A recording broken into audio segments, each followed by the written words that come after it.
Bruno Solo, on est ravis de vous recevoir. Vous êtes un comédien aux multiples facettes, on le sait.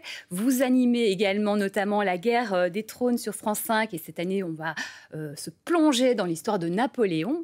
Mais ce qu'on sait un petit peu moins, c'est que Bruno Solo, tout jeune, il a été journaliste, brièvement, mais aussi que dans les années 90, il a présenté le top 50 avec son poteau Yvan Le Bolloc, qu'il va retrouver dans les années 2000, dans le célèbre évidemment Caméra Café. On a ri comme des fous. Bon, alors là, il ne s'agit pas de rire, on ne va pas parler de comédie, on va parler d'une pièce qui s'appelle Le Dîner, qui est basée sur le roman à succès d'Hermann Koch, qui a connu de nombreuses adaptations, dont en 2017 au cinéma avec Richard Gere. Ici, ça se passe au Théâtre de l'Atelier à Paris. Vous êtes notre Richard Gere à nous, cher Bruno. Alors, Le Dîner, c'est plus grave comme situation, mais c'est absolument passionnant. C'est l'histoire de qui, de quoi? C'est l'histoire de deux hommes et de leurs épouses respectives qui se retrouvent le temps d'un dîner où ils vont devoir parler de leurs enfants respectifs qui ont commis un crime, un acte irréparable. Et c'est la question fondamentale que chaque parent n'a pas envie de se poser dans sa vie, mais qui peut nous arriver. Voilà, ça s'appelle le destin, la fatalité, on peut l'appeler comme on veut, mais il peut arriver que nos enfants puissent commettre quelque chose de terrible et comment nous nous comportons, jusqu'où on est prêt à aller pour soutenir nos enfants. Et là, c'est un dilemme plus que cornélien entre ces deux hommes qui n'ont pas le même point de vue.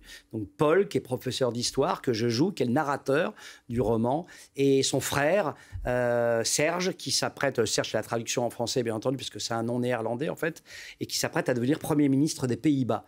Donc ce sont deux hommes éduqués, ce sont des hommes cultivés, ce sont des hommes qui ont donné ce qu'ils pensent être le meilleur à leurs enfants, et ces enfants leur échappent. Visiblement leur ont échappé. On est à l'heure aussi des réseaux sociaux. Le roman date de 2009-2010, je crois. On est à l'heure des réseaux sociaux, du narcissisme absolu, et ils ont été jusqu'à filmer leur crime.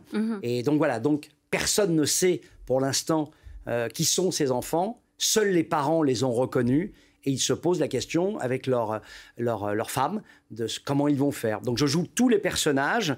C'est un roman, hein, c'est pas une pièce de théâtre, c'est l'adaptation faite par Jean-Benoît Patricot du cœur du roman. Le roman fait 400 pages et il a pris la substantifique moelle du roman, c'est-à-dire le moment où ses parents se retrouvent et vont devoir prendre une décision.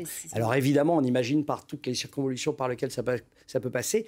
Ce qui est génial dans le roman, c'est que même si c'est tragique, puissant, poignant, c'est aussi drôle, parce que c'est féroce, parce que c'est aussi une satire sociale très puissante sur la manière dont on se comporte, ce qu'on cache, les non-dits, l'hypocrisie, la tartufferie inhérente effectivement à ces hommes qui sont comme très bien installés dans la vie. Et donc il y a une férocité qui de cette tragédie naît aussi un peu d'humour. Bah, c'est le genre de pièce derrière laquelle on va boire un verre et on parle pendant des heures parce qu'il y a un débat à mener vraiment. Je vous propose tout de suite, parce que vous nous avez mis l'eau à la bouche, on va regarder un extrait. Alors c'est un extrait de répétition. Oui. Et donc il s'agit donc d'un seul en scène lecture, donc mis en scène. Regardez, vous allez bien comprendre, vous allez sentir l'ambiance. Nous prenons donc place tous les quatre à une table parfaitement dressée dans un de ces restaurants qu'il faut appeler 3 mois à l'avance. Moi, je n'ai jamais envie de savoir 3 mois à l'avance où je vais aller dîner, mais manifestement, certaines personnes n'y voient aucun inconvénient. Serge, lui, ne réserve jamais 3 mois à l'avance. Il réserve le jour même. Pour lui, c'est un sport. Certains restaurants gardent toujours une table libre pour les gens comme Serge. Ce n'est pas une soirée ordinaire. Nous avons à parler. Nous le savons. Tous les quatre. Bruno, on sent... Je ne suis pas tout à fait seul sur scène. Il y a un guitariste avec moi. En alternance, c'est Laurent Gillet et Édouard Demanche qui alternent. Voilà, j'y tiens parce qu'ils ont un rôle, la musique a un rôle très important dans la vie. Qui met de l'ambiance, qui met de la tension, qui illustre un peu le propos. On a senti dans l'extrait, vous êtes professeur d'histoire, votre frère, il est en passe de devenir Premier ministre, mais on sent quand même une sorte d'ambiguïté par rapport à votre regard, par rapport à ce frère qui réussit si bien. Oui, on sent qu'évidemment, ils vont régler le sort, si tant est qu'ils puissent le faire, de leurs fils respectifs. Mais il y a aussi un règlement de compte, surtout entre ces deux frères, qui se qui se toisent, qui se regardent. Il y a une condescendance de l'un vis-à-vis de l'autre. Et au fur et à mesure où la pièce avance, effectivement, les masques tombent et on découvre aussi que celui qu'on pourrait imaginer plus radical, plus voilà, ne l'est peut-être pas autant. Ouais. Que, voilà. Et tout d'un coup, les valeurs s'inversent un petit peu. C'est vraiment un roman très complexe. Et tout. Moi, quand je l'ai lu, en fait, il y a une quinzaine d'années, j'en suis tombé dingue. Je voulais en acheter les droits. Ils avaient été achetés. Ça a donné d'ailleurs lieu à un film, le film dont vous parliez avec Richard Gere. Et donc, j'avais laissé tomber. Et il y a 3 ans, on m'a proposé de jouer ce texte sans que la personne qui me l'ait proposé, en l'occurrence ma metteuse en scène, Catherine Schaub, sache que je l'avais lu et que j'étais tombé fou de ce texte. Donc, c'est une petite revanche pour moi de pouvoir le jouer au théâtre et de pouvoir faire ce texte que je joue un peu quand je le sens. Je le propose à des théâtres. Des théâtres me disent oui la plupart du temps parce que le texte leur plaît. Et ça dure 1 heure. Donc voilà, c'est très dense, comme ça, très intense. Et c'est vrai que là, au Théâtre de l'Atelier, ils ont tellement aimé le texte qu'ils m'ont proposé de le jouer 9 fois. 3 vendredis, 3 samedis, 3 dimanches. C'est un sacré défi parce que d'habitude, on installe une pièce sur 1 mois ou 2. Là, il faut que je donne le maximum et que le public fasse confiance et que le bouche à oreille fonctionne vite. Comme je ne suis pas sur les réseaux sociaux, moi en plus, je passe par une communication classique mais qui me va bien. La télé, la radio, la presse écrite. Et j'essaye de faire en sorte que les donner envie le plus possible aux gens de découvrir ce texte, même si...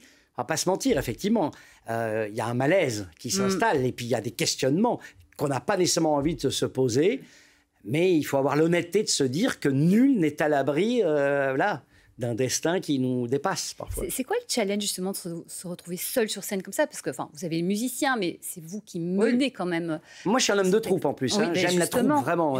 Malgré ce nom, ce patronyme qui me pousserait à être seul sur scène depuis longtemps. J'aime la troupe et là... Là, j'ai vraiment, je vous le dis, revanche, le mot est un peu fort, mais je suis tellement heureux de pouvoir jouer ce texte duquel je suis passé il y a 10 ans, que je rêvais de monter au théâtre, donc avec d'autres partenaires, puisqu'on aurait pu être 4 sur scène.